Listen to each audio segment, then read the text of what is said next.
And so me, BBC Radio Sheffield, live with the South Yorkshire Mayor Oliver Coppard. Good morning to you. Good morning.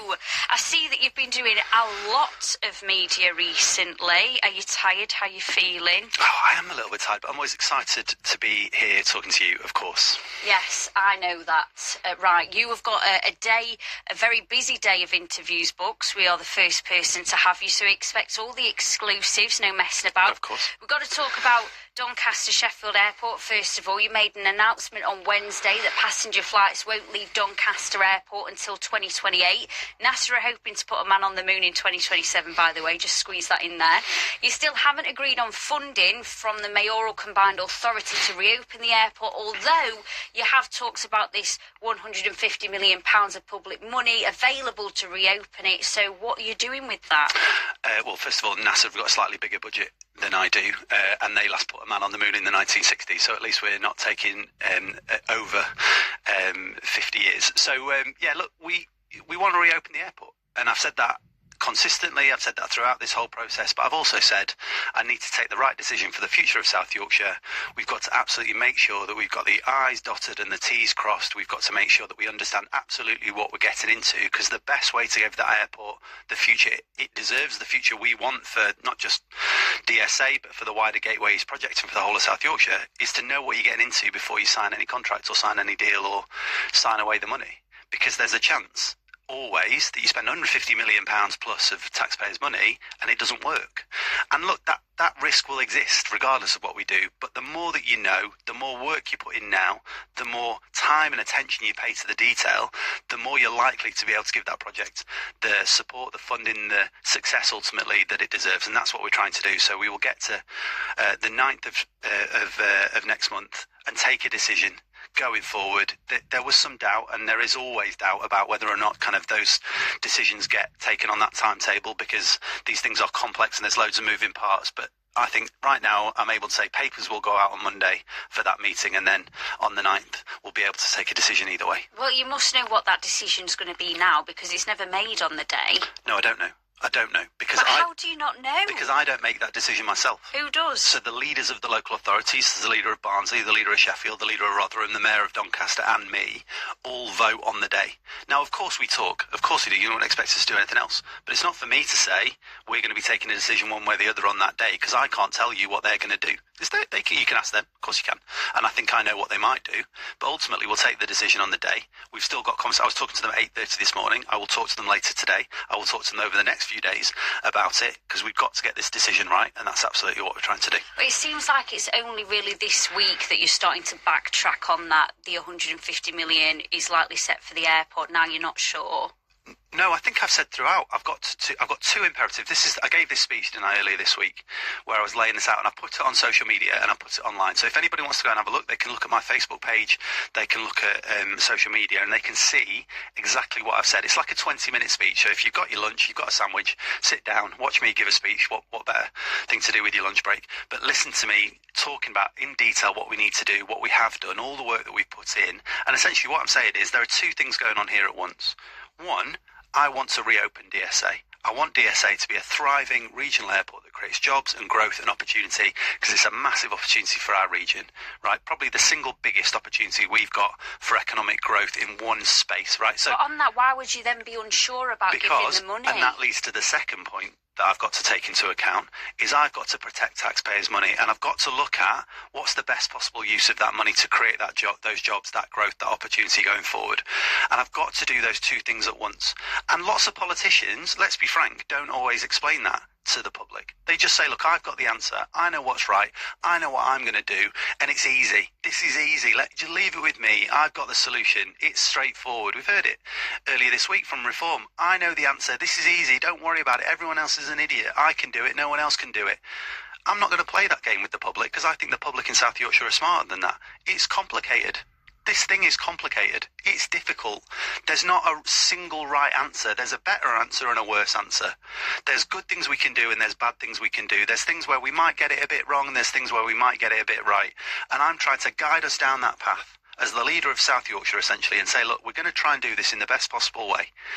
And it's going to be complicated. It might be a bit bumpy. And there's some risks along the way. But I'm going to level with the public in a way that maybe other politicians don't.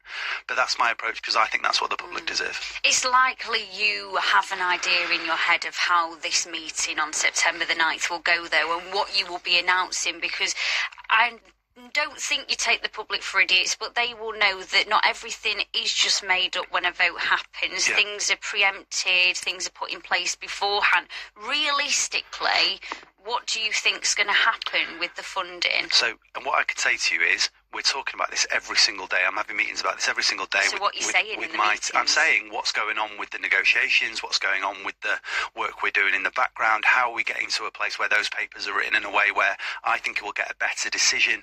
How can we show the public, if in 5 years or 10 years or 30 years' time, and I don't want this to happen, of course, but let's say something goes wrong. We have another volcano in Iceland. We get another global pandemic and the airport has to shut down, and then we don't know how to get it back up and running, and we spent 150, 200 million pounds. I've got to be able to look the public in the eye in South Yorkshire and say, you know what, we took the best decision at the time that we could. And yeah, there were risks involved in it, and I've levelled with the public about that. But ultimately, we've taken the best decision because we're trying to create jobs and growth and opportunity in South Yorkshire. I am sick to death of South Yorkshire taking bad decisions that then the public have to live with for 20, 30 years after that point. I'm sick of it. I've lived in this region far too long. I know what that feels like. I know what the public, I know what my mates, my family, people in the street tell me every single day about what that feels like to live in South Yorkshire, a place with massive opportunity and massive potential, but a place where actually we've taken for granted some of those decisions. We've taken them quickly because it's just politically popular or expedient to take that decision. It's an easy thing to do. And then you live with the consequences for 30 years. I'm sick of that. I'm sick of it. We're going to take the right decision and we're going to do it properly. And when we get to that point, I'll explain to the public what we're doing, why we're doing it, and I'll keep on having that conversation with the public of South Yorkshire. Lastly, just on that, is there anything that has happened in the last 7 days that has made you more unsure about where this funding is going to go? There's things that have happened in the last half an hour that make me unsure about like the way. What? All sorts of things. I'm having conversations, like I say, with the leaders of the local authorities. I'm talking to my team about some of the decisions, some of the information we're getting now, some of the conversations we're having with the landowners. All sorts of things go on in the background that aren't helpful necessarily to talk about, give a blow-by-blow account. Some of it's commercially confidential. Some of it I'm not legally allowed to take to talk about in public. And that's frustrating for me. Believe me, I'd love to sit here and tell you every single detail because it would make my life much easier if people could understand what we're doing. But legally, commercially, I'm not allowed to talk about it, which makes my life harder. Now, look, let's get to the 9th, take that decision. You know I'm coming back in next month. We can have this conversation then, and you can berate me for not telling you everything at this point. Because you know. Well, because I need to be able to have some of these conversations in the background privately to get the deal over the line, because that's the best way to do it. And then we'll come back next month and we'll have the conversation. I'm not trying to keep anyone out of this. I'm trying to be as upfront as possible. And the more I tell people, the more I seem to be getting questions back about, well, why aren't you being upfront? I'm being as upfront as I possibly can be. Believe me, when we take the decision, I'll come back in next month and people can phone in and they can ask me all these questions about how it's going to work, what we did, why we did it. Right now, I've got to be able to have some of these conversations in the background privately because that's the best way to get a commercial deal of this nature over the line. Doncaster Council said Fright Flights will be starting in spring next year. That's not Halloween based, by the way. Fright Flights? Is that still happening? What's a fright flight? I don't know. It says Freight Flights. Sorry. That's my miscommunication. I'm sorry about that. Freight Flights. That sounded like a new market. And also, can you make enough money from that if that's going to happen before actual passenger planes flights start? Well, I think you illustrate the problem really well, don't you? This is all the sort of stuff we've got to look at. Like, what's the schedule? What's the programme? How do we get to a point of profitability as quickly as possible so that the airport can wash its face? How do we make sure that we've got the market out there, be it freight, be it passenger, excuse me, be it private, whatever it might be? How do we do that and know that we can actually afford to get to that point? And that's all the work that we've been doing in the background. So, yeah, look, I've levelled with people. Look, 2028, I want people to understand the time frame. 2028 is the fully operational airport, I think. I think that's when we get to fully operational. There'll be loads of stuff happening in the meantime. So people will see loads of activity on the site. You know, freight flights, private flights. We'll see commercial activity happening on there, we hope. We'll see businesses coming in. We'll see all sorts of things. We've got to put more infrastructure into the place if we do go ahead. So all those sorts of things. If we're able to take that decision, I think there'll be loads of activity. But the fully operational airport in 2028 is a sensible time frame. If we can get it sooner, we will. That's absolutely what I want to be able to do. But I don't want to say to people 2027 and then it's actually 2028, because I think people will be annoyed about that. I'd rather say 2028, and if it's 2027, great. Well, we started on this topic for a reason, because we knew people would be getting in touch. So we've had this in from number ending 0007. I don't think it's actually James Bond, though.